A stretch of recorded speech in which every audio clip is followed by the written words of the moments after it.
Sinem Koseoglu joins us now from the Turkish capital of Ankara. And Sinem, tell us more about how the government has responded.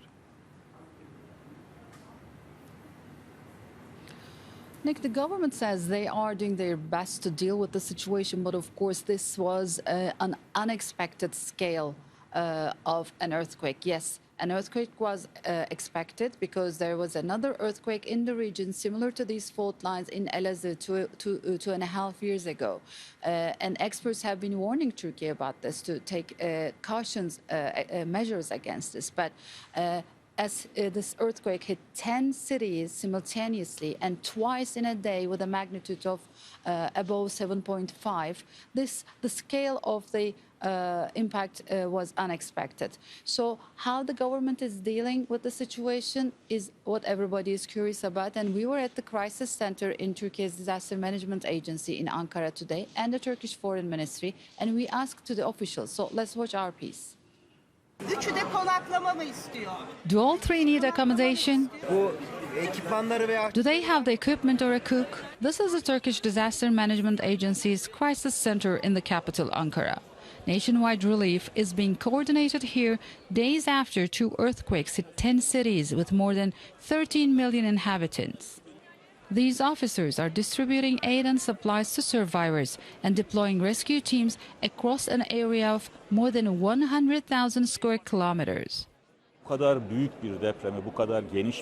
is difficult to manage an earthquake of such magnitude and impact. We may not have got everywhere, but we are aware of it. However, 100,000 people are working tirelessly in these 10 affected cities. Experts say Monday's disaster was worst inland shallow earthquake of the 21st century. Many structures built over a 200-kilometer-long fault line collapsed. The government's initial response was seen by many as inadequate, a fact acknowledged by President Recep Tayyip Erdogan. The scale of the disaster and the criticism Ankara has gone under for its response are likely the most challenging test the governing AK Party has faced during its 21 years in power. As Turkish citizens pledge donations to help those in need, international aid is pouring in. Managed by a unit within the Foreign Ministry, temporary shelters are being greatly welcomed. We have received help and offers of aid from 95 countries.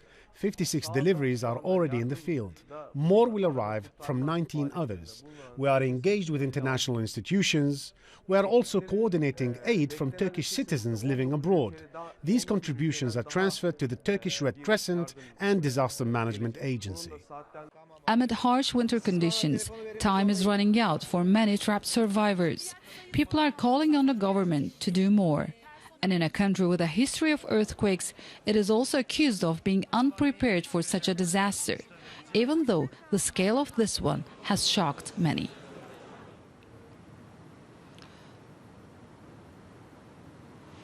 Officials have explained us the scale of this earthquake, and the seismologists, the scientists have been warning that this earthquake is going to change the literature books about geology in Turkey.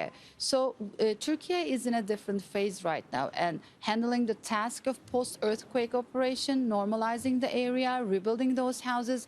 It's a big responsibility, and all these things requires a big budget from the Turkish economy. And Turkey is preparing for an election in mid-May. So how President Erdogan is going to handle this, how this money is going to be found, these are all questions that need to be answered in the coming times. So far, everybody is focused on search and rescue and then normalizing. But of course, this will change everything in the region, maybe the structures of the urbanization, maybe moving the city centers to somewhere else. But we're talking about a huge area and a direct effect on 13.5 million population in Turkey. Nick? All right, Sinem, thanks for that. Sinem Koseoglu there in the Turkish capital of Ankara.